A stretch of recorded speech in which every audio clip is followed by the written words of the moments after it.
দিব্য জ্ঞানে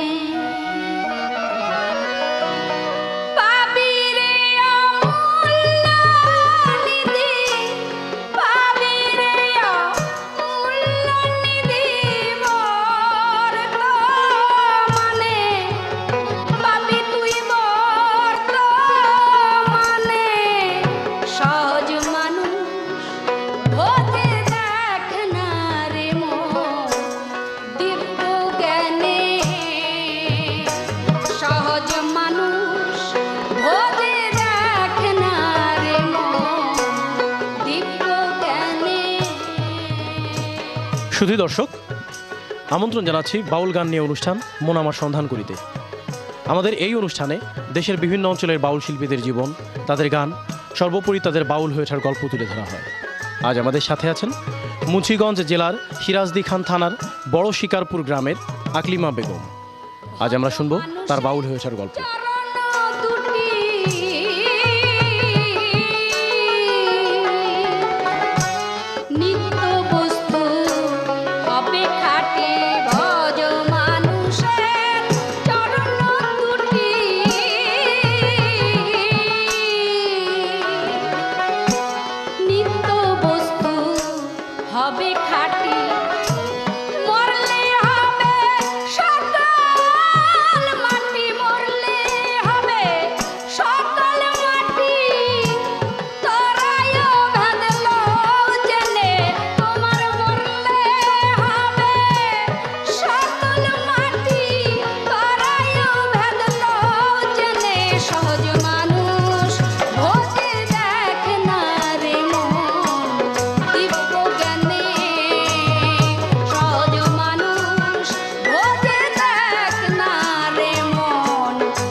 খুব চমৎকার। লালন সাঁইজির খুব বিখ্যাত একটি গান এটি। তো এই গানটির মধ্যে কি আছে, কি বোঝাতে চেয়েছেন লালন সাঁইজি, আপনার কি মনে হয়? এই গানটির মধ্যে বোঝাতে চেয়েছেন এটাই, সহজ মানুষ ভোজে দেখ না রে মন দিব্য জ্ঞানে। সহজ মানুষ এবং সরল মানুষকে সেই ব্যক্তি যার ঘর আছে, বাড়ি আছে, টাকা আছে, পয়সা আছে, সবই আছে, কিন্তু সব থাকতেও যার কিছুই নেই। আমরা এবার জানতে চাই, আপনি বাউল গান শুরু করলেন কবে? আমার বয়স 9 থেকে 10 বছর। ওই সময় থেকে আমি গানের প্রতি ঝুঁকে পড়ি। গান আমার কাছে ভালো লাগে, গাইতেও ভালো লাগে, শুনতেও ভালো লাগে। যদিও তখন আমি গান শিখি নাই, কিছুই জানি না, কেউ কিছু বললে সেটাকে আমি মনে রাখি এবং ঘরে বসে সেটাকে প্র্যাকটিস করার চেষ্টা করি। তো তখন আমি গান গাওয়ার জন্য যখন খুবই আগ্রহ করতেছি, ওই মুহূর্তে আমার বাবা মাকে জানালাম।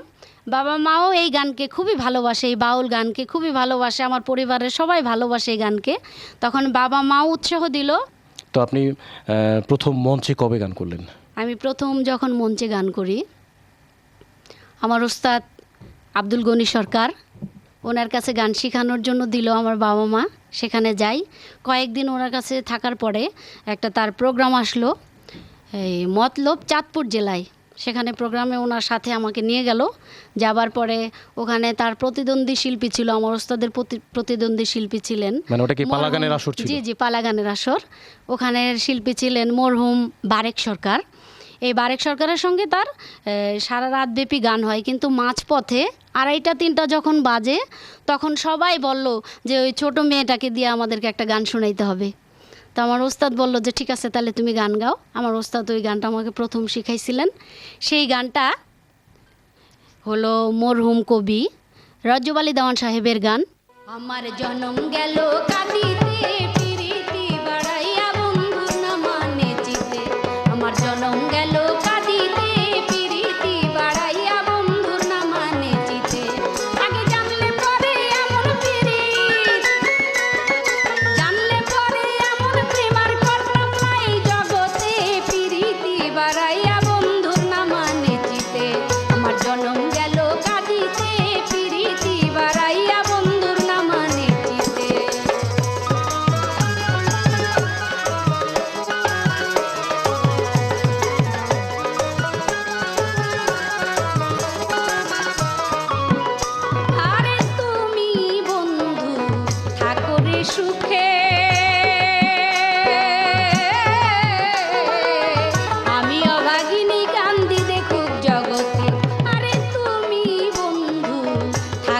সুখে আমি অভাগিনী কান্দি দেখুক জগতে আমায় কাঁদাইলে কাঁদিতে হবে রজ্জব কই বিচার মতে পিরিতি বাড়াইয়া বন্ধু না মানে চিতে আমার জনম গেল কাঁদিতে পিরিতি বাড়াইয়া বন্ধু না মানে চিতে আমার জনম গেল কাঁদিতে পিরিতি বাড়াইয়া বন্ধু না মানে চিতে। খুব চমৎকার গান, কিন্তু সেই ছোটবেলায় মানে 9-10 বছর বয়সে আপনি মঞ্চে এই গানটা করলেন, তো দর্শকরা আপনার তখন এই গানটি কিভাবে নিল? এই গানটা খুব ভালো লাগছে দর্শকের কাছে, দর্শকরা খুব হাতে তালি এবং আমি অনেক উপহার পেয়েছিলাম সেই দিন, এবং সবাই বলেছে যে এত ছোট বয়সে 9-10 বছর বয়সে এত সুন্দর গান গায়, তাহলে তুমি তো আরও অনেক বড় শিল্পী হইবা, আমরা সবাই তোমার জন্য দোয়া করি। সবাই আমাকে আরও উৎসাহিত করলো। মানে এরপর থেকে তো আপনি বাউল গান গাওয়া শুরু জি করলেন? জি, এরপর থেকে আপনি দেশের বিভিন্ন জায়গায় গান করতে যান, জি তো দর্শকরা অনেক ধরনের গানই আপনার কাছে শুনতে চায়, জি তাই তো? জি, তো অবশ্যই। দর্শকদের সবচেয়ে বেশি পছন্দের গান কোনটা, মানে তারা কোন ধরনের গান বেশি শুনতে চায় আপনার কাছে? দর্শকের পছন্দের গানের কোনো শেষ নাই, অনেক আছে অনেক, কিন্তু তার মধ্য থেকেও আমি যখন প্রোগ্রামে যাই, স্টেজে যাই প্রোগ্রাম করার জন্য, তখন বেশিরভাগ আমাকে এই গানটা গাওয়ার জন্য বলে, যে গানটা গাওয়ার জন্য বলে সেটা আমি এখন আপনাদের সম্মুখে পরিবেশন করব।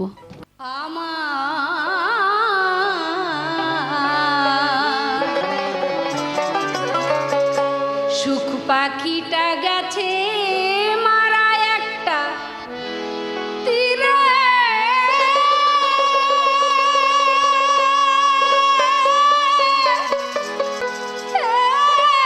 আঘাত খাইয়া গো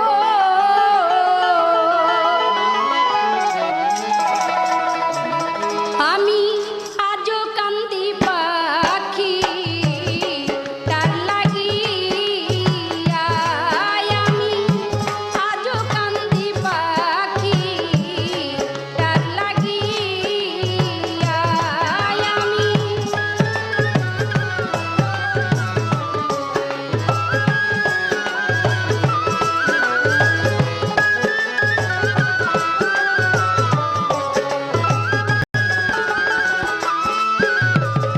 কলঙ্কিনী সাজলাম আমার বন্ধু আর লাগিয়া, কলঙ্কিনী সাজলাম আমার বন্ধু আর লাগিয়া, তবু তাহার মন পাইলাম না জাতি,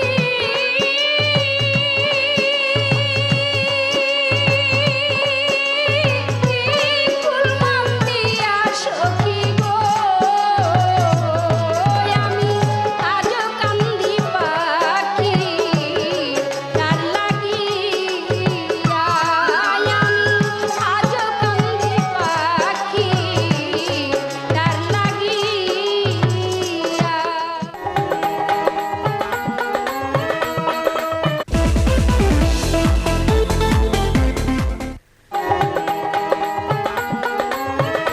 এটা গেল দর্শকের পছন্দের গান, আপনার নিজের পছন্দেরও তো কিছু গান আছে, বিশেষ পছন্দের কিছু গান?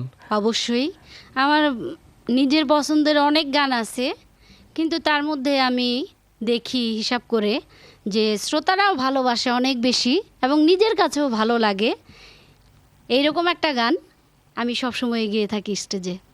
সে গানটা এখন আপনাদেরকে আমি গেয়ে শোনাবো। এই গানটা লিখেছেন মরহুম মাতাল কবি রাজ্জাক দেওয়ান সাহেব। আমারে উদাসী বানাইয়া গেল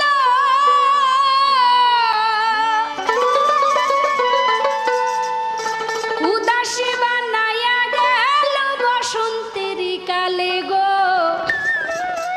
মরার কোকিলে আমারে ঘুম ভাঙাইয়া গেল গো মরার কোকিলে, আমারে ঘুম ভাঙাইয়া গেল গো মরার কোকিলে, উদাসী বানাইয়া গেল বসন্তেরই কালে গো মরার কোকিলে, ঘুম ভাঙাইয়া গেল গো মরার কোকিলে, আমারে পাগল করিল গো মরার কোকিলে।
আপনি বিভিন্ন শিল্পীর গান করে বেড়ান, তো আপনি সবচেয়ে বেশি কোন শিল্পীর গান করেন? আপনার নিজের লেখা ছাড়া অন্য কোন বাউল শিল্পীর গান বেশি করেন?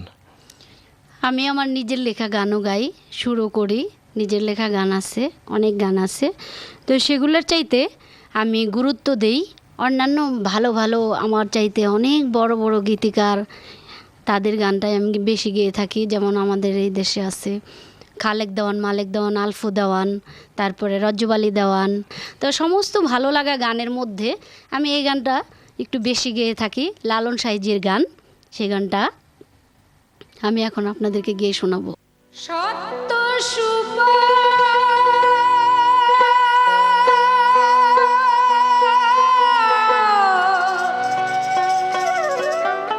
নাচি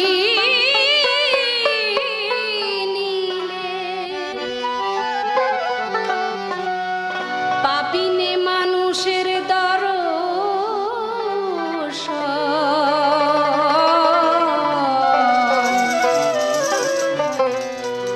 ওরে আমার মন সত্য বল সুপথে চলো রে আমার মন সত্য বল সুপথে চলো রে আমার মন।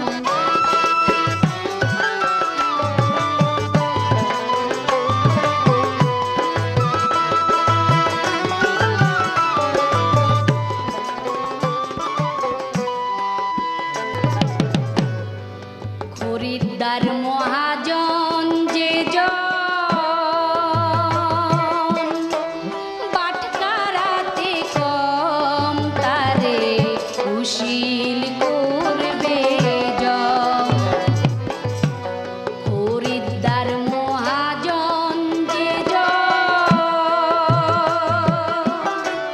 বাটকারাতে কম তারে কুশীল করবে জন। গদিয়ান মহাজন যে জন গদিয়ান মহাজন যে জন বসে কেনে প্রেম রতন সেজে বসে কেনে প্রেম রতন সত্য বল সুপথে চলো রে আমার মন সত্য বল সুপথে চলো রে আমার মন সত্য বল সুপথে চলো রে আমার মন। আপনি দেশের বিভিন্ন জায়গায় গান করে বেড়ান, একজন মহিলা বাউল শিল্পী হিসেবে সে সমস্ত জায়গায় গান করতে গিয়ে কোনো ধরনের সমস্যা বা কোনো বিড়ম্বনায় পড়তে হয় আপনাকে? অবশ্যই পড়তে হয়। সেটা হলো আমি মহিলা শিল্পী হিসেবে যেখানে আমরা প্রোগ্রাম করতে যাই সেখানে নিরাপত্তাহীনতায় ভুগি বেশি। আবার আরও সমস্যা আছে, সেটা হলো আমরা যখন প্রোগ্রাম করতে যাই কখনো কখনো দেখা যায় যারা আমাদেরকে নিয়ে যায় তারা টাকা পয়সা ঠিকমতো দেয় না। ওই গান প্রোগ্রাম শেষ টাকা চাইলে বলে এই তো একটু বসেন, এই যার কাছে টাকা সে ঘুমায় রয়েছে তাকে তো এখন ডাকা যাবে না। এরকম করে মনে করেন যে কখনো টাকাটা আইনা দেয়, দেরি হইলেও এনে দেয়, আবার কখনো দেখা যায় টাকাটা দেয় না। সেক্ষেত্রে ছেলে মানুষ যারা তারা রাগারাগি করে জিদ করে তারা টাকাটা আদায় করে আনতে পারে, কিন্তু আমরা মহিলা যারা তারা তাদের সঙ্গে এরকম রাগারাগি জিদ করে টাকাটা আনতে পারি না, ওইভাবে চলে আসতে হয়। হ্যাঁ, আপনার নিজের অভিজ্ঞতাটা কেমন? মানে নিজে আপনি বাউল গান করে বেড়ান, কেমন লাগে বিষয়টা? নিজে একটা মেয়ে মানুষ হিসেবে বাউল গান করে বেড়াই, এ তো আমার কাছে অনেক ভালো লাগে। আমার মনে হয় এটা একটা মহৎ কাজ। আমার নিজের কাছেও ভালো লাগে এবং শ্রোতারা গান শুনে আনন্দ পায়, এটাও ভালো লাগে। আমি মনে করি যে আমি বাউল গান শিখতে পেরেছি, এর জন্য আমার সৌভাগ্য। আমরা এবার আপনার সর্বশেষ গানটি শুনতে চাই। আমার দুঃখে দুঃখে জনম গেল সুখ হইল না এক রতি, না জানিয়া বন্ধুর সনে করলাম প্রীতি।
অনেক ধন্যবাদ আকলিমা বেগম।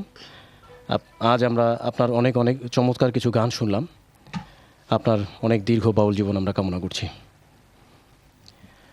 শুধু দর্শক, আজ এ পর্যন্তই।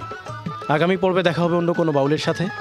ততদিন সবাই ভালো থাকুন, সুস্থ থাকুন, নিরাপদে থাকুন।